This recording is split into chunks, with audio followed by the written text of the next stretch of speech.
Even a fake version of Best Girl somehow turns out to still be Best Girl at the end of the day.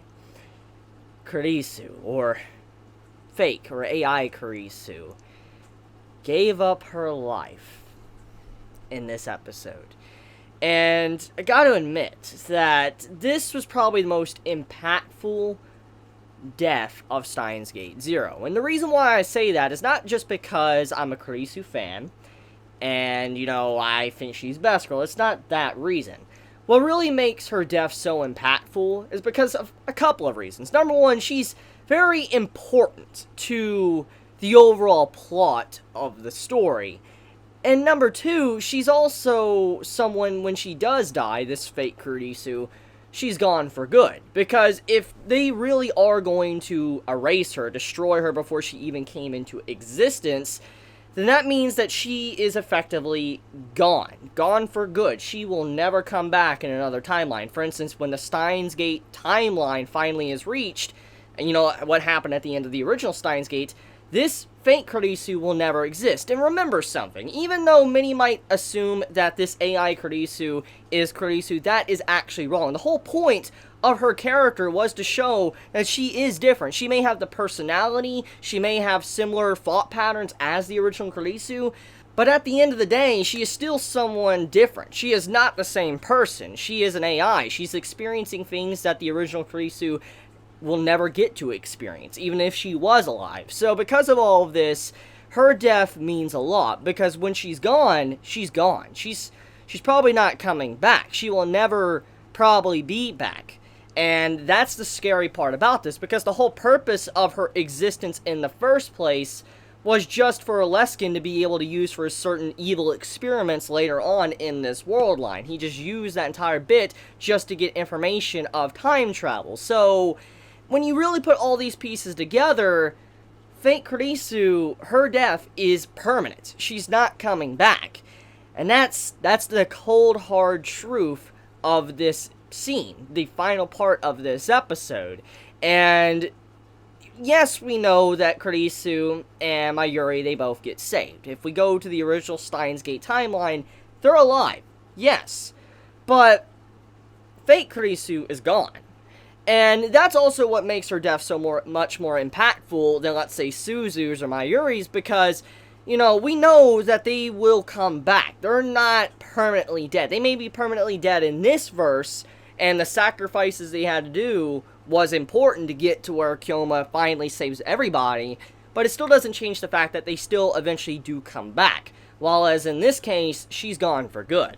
So yeah, it's a sad episode. It's a very sad episode. Hit me emotionally. And I especially love the little, nod or how they did the final scene of this episode when the ending song started to play and you just see the pieces of the program just crumbling down, collapsing.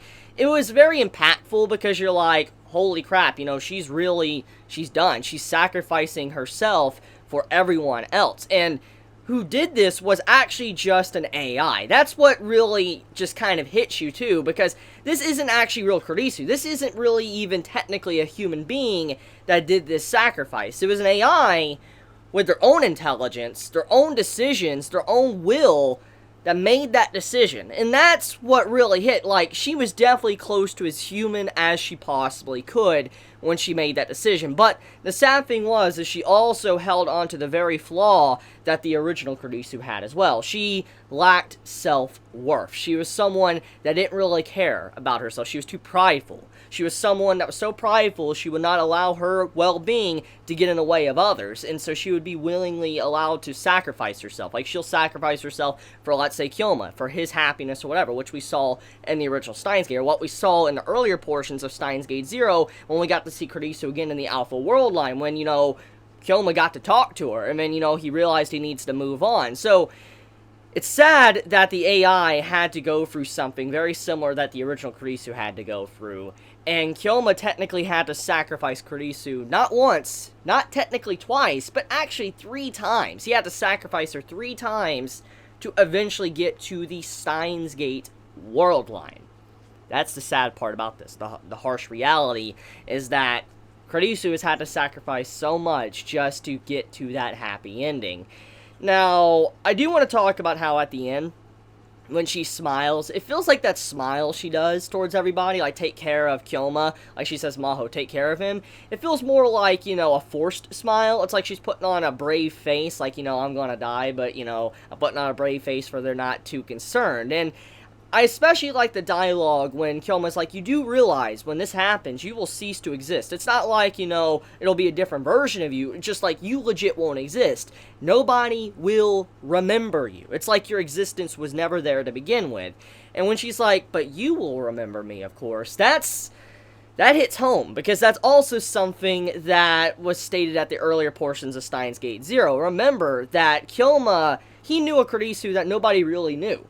And with her sacrifice, he was carrying all the knowledge he knew of her and countless others that he's had to sacrifice or, just step upon to get to where he's at.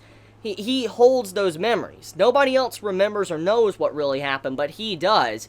And once again, another memory has been attached to him that he can never forget. Something that will go with him to the grave that no one will truly understand. And that's what this AI Kurisu meant. Like, you will remember me, of course. Even though nobody else will, you definitely will. You will remember me. You will know who I am. Which goes with the pain and suffering that Kyoma's had to go through since the very beginning.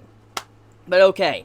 So anyways, I do want to say that this episode was a perfect blend. It was a perfect blend of comedy that we know and love from Steins Gate, and then into some very serious moments towards the end. Like the beginning portion, seeing, mad scientist Kyoma's like, Christina, or he's like, Lolly girl, and all that. It's just like, it's a very emotional moment, because it's nice to see these scenes once again with Kyoma, and it definitely fit the vibe that I know and love from Steins Gate, not just from Zero, but also from the original Steins Gate, and it definitely was a breath of fresh air. And then getting back into the second half, we got, the very serious, sad moments, and so, like I said, this was a really good blend of just, comedy, but serious moments throughout the episode. Now, from what I'm assuming, I believe next week's episode is the finale, so next week we'll probably conclude the series. Now, I have heard that there's some form of OVA coming out. I don't know exactly where that information is coming from, but I have heard that, like, there's going to be an OVA coming out for Steins Gate Zero, and right now it's speculated that maybe that OVA could be the true ending of Steins Gate Zero, or it's just going to be, like, an epilogue or something. It's not really been clarified at all, but from what I know, next week's episode is pretty much the finale, and I'm gonna feel sad when this series finally ends, because I love Steins Gate. It's a great series. It's one of those series that just really get my heart pumping. It's something that I look forward to every single week of watching, and it's just such a brilliant story. It's such a great way of using time travel. You don't really see something like this well done like it is, so I'm gonna miss it. If next week truly is the finale, and it's the last time we really get to see, Hoin Kyoma, mad scientist, it's gonna be sad to let go of it, because I have enjoyed, like, this, series that takes place between the final two episodes of the original Steins Gate. Now, I also want to talk about the fact that in this episode, Kyoma is getting closer and closer to the truth. He's realizing what he needs to do to set up for the finale of the original Steins Gate. He realizes that, Christina, or, Kurisu's father, is the actual main culprit. If, he doesn't have those papers, if he's not able to take those to Russia, then, they can stop a lot of things. Fury's getting out about time travel and stuff. So that's one of the big things. And then also, they need to actually somehow figure out a way for Leskin doesn't get information about time travel for, they can also get to the Steins Gate world line. So, I mean, there's a lot of variables here that they gotta set up and do. And once again, I want to reinstate the fact that as we know at the original, ending of Steins Gate, how Kyoma eventually got to Steins Gate, he was an adult sending a message to his younger self, a video message. And we still have yet to really see that. And at that time, in the video message, it was around, 2025 when he was pretty much gonna die. So we could assume if we put, pieces together, that most likely when he made that video, he was about to die. Like, people might have been outside of his door about to kill him or something. We really don't have any idea. But the point is that I feel like, we're probably going to have a time skip. I feel like the next, direction that, the series is going to take is the fact that Kyoma's going to realize that it's not that easy. Even though he sacrificed, fake Kurisu, he sacrificed her and he sacrificed Kurisu once again, that's still not enough. And he realizes he probably is going to have to live out his life to a certain time, make a video message, and then there we go. feel like something like that's probably going to go down. But yeah. Whew, what a journey. What a journey of Steins Gate. This episode really hit me hard. It felt like a very short episode while watching it. It felt like a 5-minute episode. Didn't really feel that long, honestly, while I sat down and watched it, just drinking a cup of coffee. And hopefully I'm not the only one that felt that. But I think I want to end this video here. Let me know your thoughts in the comments below. How do you feel about everything that happened? How do you feel about, you know, what AI Kurisu had to do? What do you think about, you know, just everything that's been sacrificed up to this point? How do you feel about, you know, Kilma really being back? I mean, be honest in the comments below. I'm kind of curious to see how you all feel, and how do you all feel about next week potentially being the finale of the series for good? Well, anyways, guys, I love you. Have a wonderful day or night wherever you live. If you enjoy my content, you know, please subscribe. If you like this video, please leave a like. And if you want to get notified for whenever I upload a video, please click the bell icon down below. Because for some reason, even if you click the subscribe button, you don't always get notified for whenever a video is uploaded. That's not just going for me, but it's going for pretty much any YouTuber out there. So if you want to get notified with my content, but other people's content, remember to hit that bell icon. It's pretty much like saying, yeah, double subscribe. But I love you guys. Have a wonderful day or night wherever you live. Chibi out.